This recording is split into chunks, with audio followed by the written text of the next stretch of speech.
በዚህ ክረምት አዲስ የሆነ ቋንቋ መልመድ ይፈልጋሉ? እንግዲያውስ ሄኖስ ሚዲያን ምርጫ ያድርጉ። ምክንያቱም በአይነቱ ለየት ያለ በአቀራረቡ ለየት ያለ የአማርኛ ትምህርት ኮርስ ይዘንላችሁ መጥተናል። ይህ ኮርስ እስከዛሬ በዩቲዩብ ታሪክ ታይቶ የማይታወቅ የአማርኛ ትምህርት ኮርስ ነው።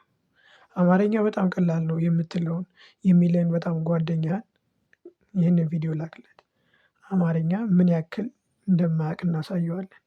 ከጀማሪ እስከ አድቫንስድ ሌቭል ያለውን በዚህ የአማርኛ ኮርስ እናጠቃልላለን። ስለዚህ አማርኛ ኮርሳችን ዛሬ በይፋ የተጀመረ ሲሆን ይህንን ኮርስ ለመገንባት በጣም ብዙ ጊዜ ገንዘብ እንዲሁም በጣም ብዙ ነገር ነው ያጠፋነው። ስለዚህ ፎሎ ላይክ ኤንድ ሰብስክራይብ ኤንድ ሸር እያደረጋችሁ ቪዲዮአችን ለብዙ ሰው እንዲደርስ አድርጉን።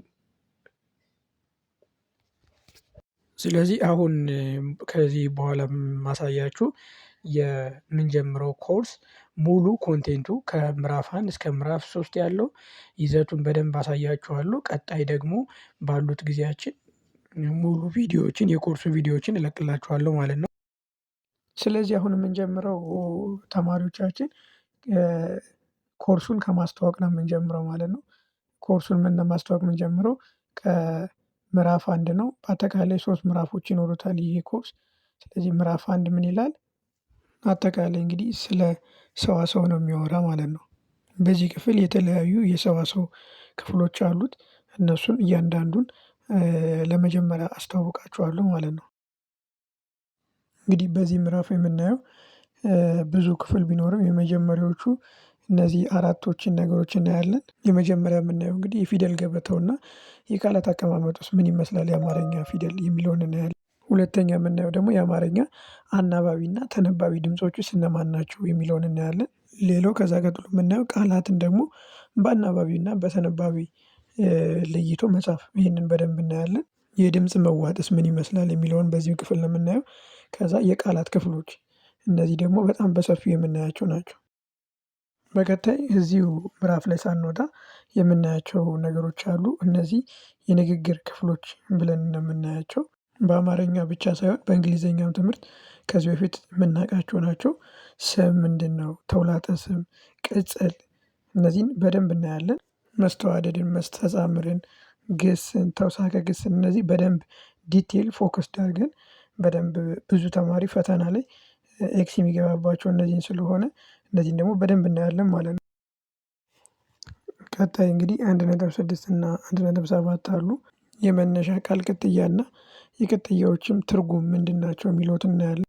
የብዙ ቁጥር አመልካች ቅጥያ ምንድነው? የባለ ንብረት አመልካች ቅጥያ ምንድነው? የሚሉትን በዝርዝር በደንብ የምናይ ይሆናል። መደብ አመልካች ቅጥያ ምንድነው? ባለ ንብረት አመልካች ቅጥያ ምንድነው? ቀጥተኛ ተሳቢ ቅጥያ ምንድነው? የሚሉትን እነዚህን በደንብ ዲቴል ውስጥ እየገባን ነው የምናያቸው።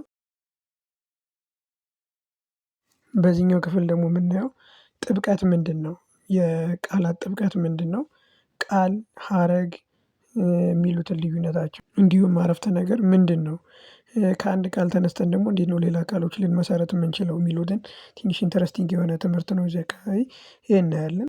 ድርብ ቃል ምንድነው? ተመሳሳይ ቃላቶች ምንድን ናቸው? ተቃራኒስ ቃላቶች እነማን ናቸው? የሚሉትን ደግሞ በደንብ ለውጭ ሀገርም ለእኛም ሀገር እንዲሆነን አድርገን በእኛ ካሪኩለም ነው በደንብ የተቀረጸ ማለት ነው። እንዲህ እንዲህ እያልን እንግዲህ ወደ ምዕራፍ 2 እንሄዳለን። ምዕራፍ 2 እንግዲህ እንደምታዩት ስነ ጽሁፍ ይባላል። ስነ ጽሁፍ ላይ በጣም ብዙ ነገሮች እናያለን። እንግዲህ በስነ ጽሁፍ ታሪክ የሚያስፈልጉንን ለትምህርታችን እና ለህይወታችን የሚጠቅሙንን በደንብ እናያለን ማለት ነው። እያንዳንዱን ስነ ጽሁፍ ላይ የምናገኛቸውን ነገሮች ደግሞ አብረን እንከታተል። በዚህ ምዕራፍ የምናየው እንግዲህ ስነ ጽሁፍ ራሱ ምንድነው? ስነ ጽሁፍ ምንድነው የሚለውን እናያለን። የስነ ጽሁፍ ዘርፎችስ ምን ይመስላሉ? እነማን ናቸው? ዘርፎቹ እነማን ናቸው የሚለውን እናያለን። ልብ ወለድ ጽሁፎችስ እነማን ናቸው? ኢልብ ወለድ ጽሁፎች ልብ ወለድ ጽሁፎችን ከኢልብ ወለድ ጽሁፎች እንለያለን። ልብ ወለድ ብቻውን እናያለን በደንብ ኢልብ ወለድ ጽሁፎችንም በደንብ እናያለን። ሌላው የምናየው የልብ ወለድ ስነ ጽሁፍ ሙያዊ ቃላቶች ሙያዊ ቃል አላቸው ያንን ሙያዊ ቃል በደንብ ዲቴል ውስጥ እናያለን ማለት ነው። የአጭር እና የረጅም ልቦለድ ደግሞ አንድነታቸው ምንድነው የሚመሳሰሉበት ነገር የሚለያዩበትስ መንገድ ምንድነው? ምን ምን ላይ ነው የሚለያዩት? ምን ምን ላይ ነው የሚመሳሰሉት? የሚለውን ደግሞ በደንብ እናያለን ማለት ነው። አንቀጽ የሚለውን አንቀጽ ራሱ ምንድነው? ድርሰት የድርሰት አካላቶች እነማን ናቸው? የሚሉትን በዚህ ቻፕተር በደንብ እናያለን ማለት ነው። እሺ ተማሪዎች እንደዚህ እያልን አሁን የድርሰት አይነቶች የሚለው ላይ ደርሰናል። የድርሰት አይነቶች እንግዲህ እንደምናውቃቸው በጣም ብዙ ናቸው። እነማን ናቸው የሚሉትን በተወሰነ መልኩ በዚህ ለማየት እንሞክራለን። የድርሰት አይነቶች የመጀመሪያው ተራኪ ድርሰት። ተራኪ ድርሰት ማለት ምን ማለት ነው? ስዕላዊ ድርሰት ነው። ሁለተኛው ድርሰት ስዕላዊ ድርሰት ነው። እሱንም በደንብ ዲቴል እናያለን። ስዕላዊ ድርሰት ምንድነው የሚለውን። ሌላ ገላጭ ድርሰት ምንድነው? አመዛዛኝ ድርሰት ምንድነው? ምክንያትና ውጤት ምክንያት አለ ለሆነ ድርሰት ከዛ ደግሞ ውጤት ይኖረዋል ምክንያቶቹ ምንድን ናቸው? በአንቀጾች ላይ እንለያለን በድርሰት እያመጣን እነሱንም በመልመጃ ስለምናይ ችግር የለውም። ሀቅና የግል አስተያየት ምንድነው ልዩነታቸው? ሀቅ ምንድነው? የግል አስተያየት ምንድነው? የሚለውን እናያለን። ዘይቤያዊ አነጋገሮችን እናያለን። ከዛ በኋላ የድርሰት አይነቶችን ካየን በኋላ ዘይቤያዊ አነጋገሮችን እናያለን ማለት ነው። እንግዲህ ስለ ዘይቤያዊ አነጋገሮችን ስናይ ተለዋጭ ዘይቤ አለ። ተለዋጭ ዘይቤ ምንድነው? ተነጻጻሪ ዘይቤ ምንድነው? አነጻጽረን የምንጠቀምበት ግነት ዘይቤ ምንድነው? ምጸት ዘይቤ ምንድነው?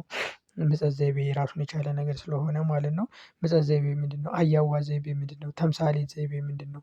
እነዚህን የዘይቤ አይነቶች እጅግ በጣም በዲቴል በደንብ እናያቸዋለን። እናንተ ከእኛ ጋር ከሆናችሁ ቪዲዮአችንን ላይክ ሼር እንዲሁም ሰብስክራይብ እያደረጋችሁ የምትከታተሉን ከሆነ በተለይ ይሄ ቪዲዮ አሁን ከወደዳችሁ ለሌሎች ሼር ማድረግ አትርሱ።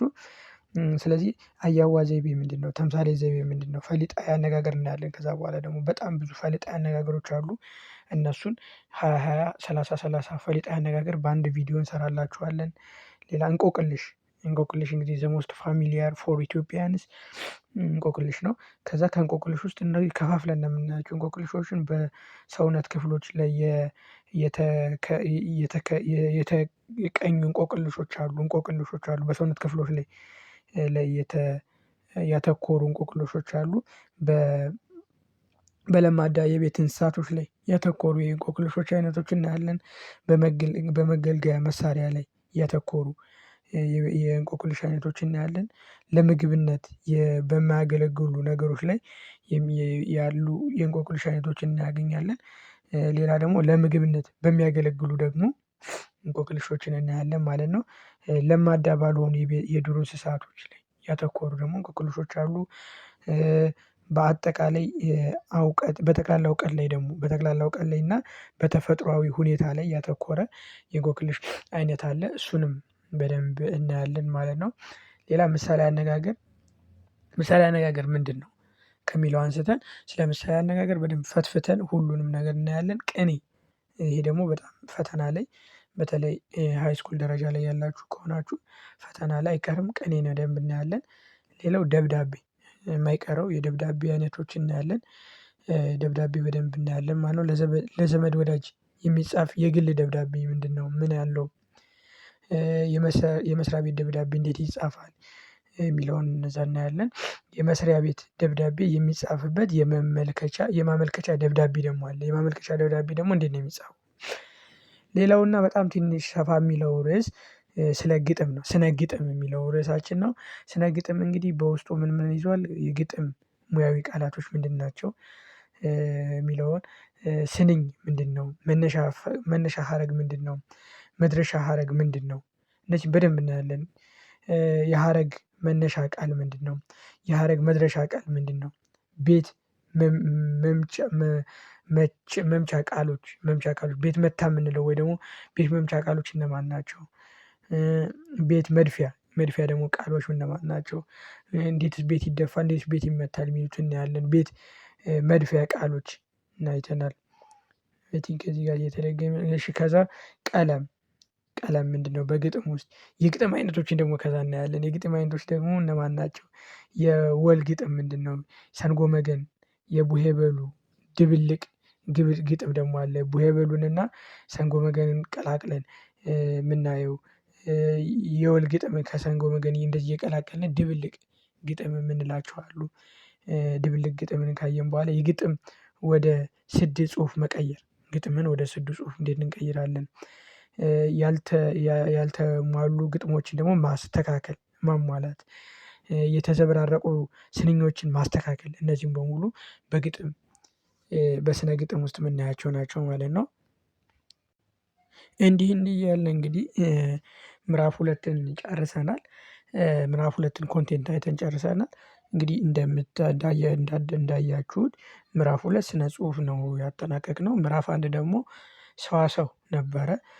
አሁን ደግሞ መሰረታዊ የሆነ የሰዋሰው እውቀት እንዲኖራችሁ የመጀመሪያ ምዕራፉ ለቢጊነሮች ነው የተዘጋጀ። ሁለተኛ ምዕራፉ ደግሞ ለኢንተርሚዲየት ነገሮች ኢንተርሚዲየት ሰዎች ነው የተዘጋጀ። ሶስተኛ ምዕራፉ ደግሞ መሰረታዊ ነገሮችን ማወቅ ስላለባቸው አድቫንስድ ሌቭል ላሉት አብዛኛውን አድቫንስድ ሌቭል ላሉት ነው የተዘጋጀ ማለት ነው። ስለዚህ ምዕራፍ 3 ክፍሎች ይኖሩታል እንደ ምዕራፍ 2 እና ምዕራፍ 1።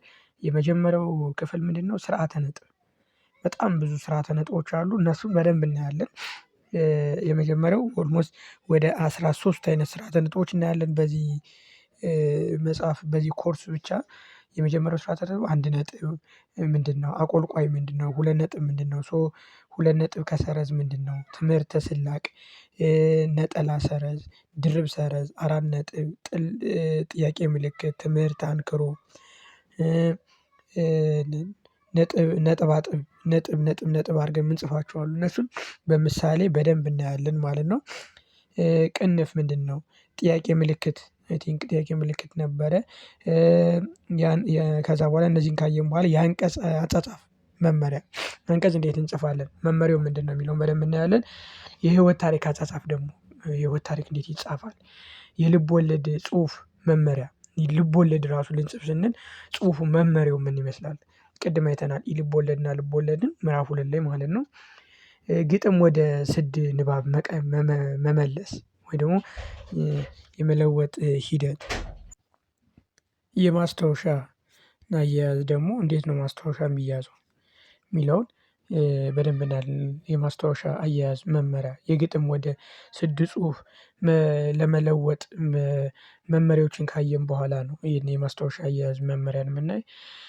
ሌላ የፍጥነት ንባብ መመሪያ ፍጥነት ንባብን ለማንበብ ምን አይነት መመሪያዎች ነው የምንከተለው? እንዴት ፍጥነት ንባብ ማንበብ እንችላለን? ሌላ የቃለ ጉባኤ አያያዝ ቃለ ጉባኤ ስብሰባ ላይ ሲካሄድ እንዴት ነው ቃለ ጉባኤ የምንይዘው? ሌላው የቃል መጠየቅ ዝግጅት ቃለ መጠየቅ እንዴት ነው የሚዘጋጀው? ኢንተርቪው ማለት ነው ኢንተርቪው ዝግጅት እንዴት ነው አቀራረቡስ መመሪያው ምንድነው? የውይይት ዝግጅት ውይይት ስናደርግ እንዴት ነው የምናዘጋጀው? አቀራረቡስ ምንድነው የሚመስለው? የክርክር አዘገጃጀትና አቀራረቡን የክርክርም እናያለን። የቤት መጽሐፍት አጠቃቀም መመሪያዎች ምንድን ናቸው? ቤተሰብ መጽሐፍት ውስጥ ስንገባ የማዳመጥ መመሪያ ማዳመጥ እንዴት ነው የሚቻለው? ውድ ተማሪዎች ስለዚህ እስካሁን ይሄን ቪዲዮ ተከታትላችሁት ከሆነ በእርግጠኝነት ቪዲዮውን ወዳችሁታል ማለት ነው። ሶ ቪዲዮውን ላይክ ቻናሉን ደግሞ ሰብስክራይብ እንዲሁም ለሌሎች ጓደኞቻችሁ ደግሞ ሼር አድርጋችሁ ይህንን ኮርስ እንድንጀምር አበረታቱን። ቀጣይ ኮርሶቻችን ከምዕራፍ 1 አንስቶ በእያንዳንዱ ፖይንት በእያንዳንዱ ስር ያለውን ከመልመጃው ጋር ከኤክሰርሳይዝ ጋር ሆም ወርክም ክላስ ወርክም እየሰጠናችሁ በደንብ ሞጁሉንም ሰጠናችሁ የምታነቡበት ሂደት ስለሚኖር ይሄ ቪዲዮ በ3 ቀን ውስጥ 1000 ቪው ከገባ በ3 ቀን ውስጥ 1000 ቪው መግባት በጣም ቀላል ነው በዩቲዩብ 1000 ቪው ከገባ ወዲያው ቀጣይ ኮርሱን የምንለቅላችሁ ይሆናል። ሶ ይሄ ቪዲዮ 1000 ቪው እንዲገባ ሁላችሁም ላይክ ሼር ኤንድ ሰብስክራይብ አድርጉ። ለጓደኞቻችሁ ደግሞ ሁሉንም ነገር ላኩላቸው። ሰላማችሁ ይብዛ።